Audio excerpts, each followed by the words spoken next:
Scenes remembered 30 years later. Saturday, April 25, 2015, 1323 hours. My father announced one summer day, while on vacation, that he was going fishing in the Brazos River. I begged to accompany him so that I could play in the water while he fished. I had 4 neighbors who I asked if they could accompany us. We all piled into Dad's car and drove to the river. When we arrived at the river, we moved 30 or 40 yards away from Dad's fishing spot and ran into the water. After about an hour of playing in the water, my father announced that he was going upstream and asked us to accompany him. As he walked along the bank, we began wading upstream.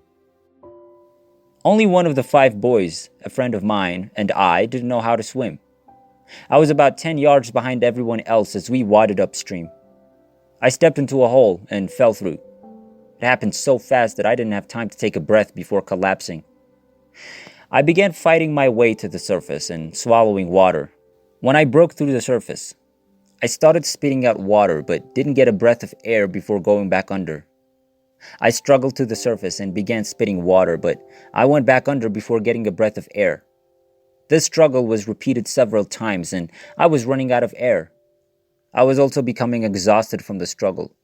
As I struggled in the water, I became enraged at myself for failing to take the necessary breaths of air during the brief periods when I was above water. Finally, I became so exhausted that I stopped struggling and gave up. Everything went into slow motion right away, and my movement seemed agonizingly slow, just like we see on TV or in movies. I became aware that my arms and legs were moving at an agonizingly slow pace to the point of being ineffective. I was aware of rising up out of my body at this point. I looked at my struggling body and was unconcerned about being in 2 places at the same time. Actually, I wasn't in 2 places at the same time. My body was down there and I was up here. I was watching my body struggle in the water, but I couldn't feel any struggle or water on me from where I was. I then began to rise further, and when I reached about 10 feet above the water, I came to a halt and hovered there. I was amazed to be above the water, and I was also relieved that I wasn't in pain from struggling and swallowing too much water, nor was I exhausted from the previous struggle below. I became aware of a sphere of light about 20 feet away as I pondered my situation. It was suspended at my eye level and was extremely bright. It was roughly the size of a basketball, and the light seemed to swirl around within its confines, similar to smoke swirling in air, yet it emitted extremely bright rays of light. I noticed a small pure black speck in the center of the light. I was intensely focused on that speck for some reason. As I stared at it, it moved toward me and grew larger until it was the same size as me, and Jesus emerged from it and stood before me. I immediately raised my hands, as if to shield myself from him, and told him to leave me alone. He was a pure holy being, and I was undeserving of his presence. I was a mere mortal, tainted by the sinful nature of this physical world. When he extended his hand towards me, any feeling of guilt or unworthiness vanished. He stood majestically in front of me. He had a rich golden complexion and radiated golden light in all directions. Light travels at slightly more than 186,000 miles per second, and we cannot see its speed with our physical eyes. But I could see his glorious light emanating from him in all its majestic glory. My command of the English language could not do justice to the lovely radiance he exuded. Not only could I see this light, but it also seemed to give me spiritual energy. The light radiated outward in all direction, carrying Jesus' love, wisdom, and grace, and it seemed to penetrate my soul.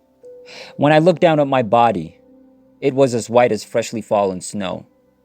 He stood before me with his long hair and beard, dressed in the clothes we see in paintings and drawings of him. Clothes that he wore during his time in the earth 2,000 years ago. He spoke to me, though I don't recall the exact words. "Fear not," he effectively said. "Be at ease." His voice was medium loud and very melodious. I've been deaf since I was a baby and have always struggled with hearing and speech. I struggled to get to class and pass my classes. Because of my poor hearing, I struggled to connect with teachers and classmates, and I barely passed my exams and advanced to the next grade level. But when Jesus spoke to me, I heard him very clearly and succinctly. To my ears, his voice was very melodious and sounded like music. He did move his lips when he spoke to me. My lips did not move when I spoke to him. It's as if we communicated via extrasensory perception, or ESP. Another strange experience occurred when I attempted to speak with him. He heard me before I could even speak to him, as soon as I thought of what I wanted to say. It was as if he could read my mind. This was how we communicated throughout the day. At this point, a massive screen appeared in front of us. This screen was so large that it reminded me of the old drive-in theater screens that are no longer available. Because he and I were so close to the screen, it was quite large. Many scenes were being played out on this screen, which were experiences from my brief life here on Earth. There were so many scenes playing on the screen that it felt as if my entire life had been recorded there. The scenes were presented in a random order, with no two consecutive scenes being related in any way. Many people have said that when we die, our entire lives flash before our eyes. This is exactly what was happening to me. When Jesus called my attention to a scene, it zoomed out until it almost filled the screen. But I was aware of some other scenes that were still active around the edges of the scene that was now the focus of our conversation. He asked me questions about what had happened as we watched the main scene that was playing in front of us. He inquired as to why I had lied to my mother. He inquired as to why I had pulled my sister's hair. He inquired as to why I threw rocks at my dog.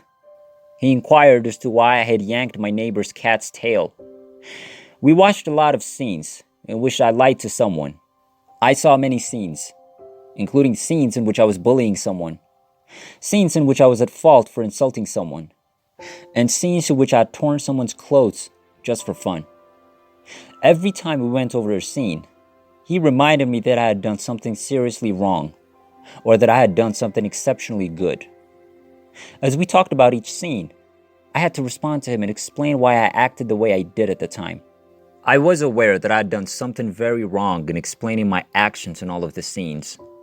And when I tried to put a little spin in my answer to lessen the seriousness of my actions, he immediately stopped and corrected me. He lavished praise on me in scenes where I had done something admirable. Jesus had a wonderful sense of humor. He laughed heartily and happily whenever something funny happened. In total, the number of scenes in which I did something right was significantly lower than the number of scenes in which I did something wrong. I had a feeling I was in big trouble with him. In fact, I was becoming increasingly concerned that I would be condemned to hell. Suddenly, the screen vanished, and he took my hand in his, and we began gravitating at a breakneck speed through a tunnel. This tunnel's walls, ceiling, and floor appeared to be actively churning, similar to how smoke churns in the air above an open fire, but denser. When traveling at high speeds down a road, trees, power line poles, and anything else that is stationary along the road appeared to flash by in a blur as you passed them. There was no haziness in this tunnel. It was as if the walls, ceiling, and floor were actually moving at high speeds with me, but I had no idea the tunnel itself was moving. I can't describe the walls, ceiling, or floor other than to say the word firmament from Genesis, which is the best description. As I took in these observations about the tunnel, I realized how quickly time was passing. When I looked ahead, I noticed a light far ahead of me. Aha, I thought. We're finally getting there. But all of a sudden, I wasn't there. One of my friends swam under me and brushed my foot with his hand as he reached for me. I was back in my body in the water at that moment. I was fighting for air once more, desperately trying to reach the water's surface. My friend swam under me, up between my legs, lifted me to the surface, and began swimming towards shore.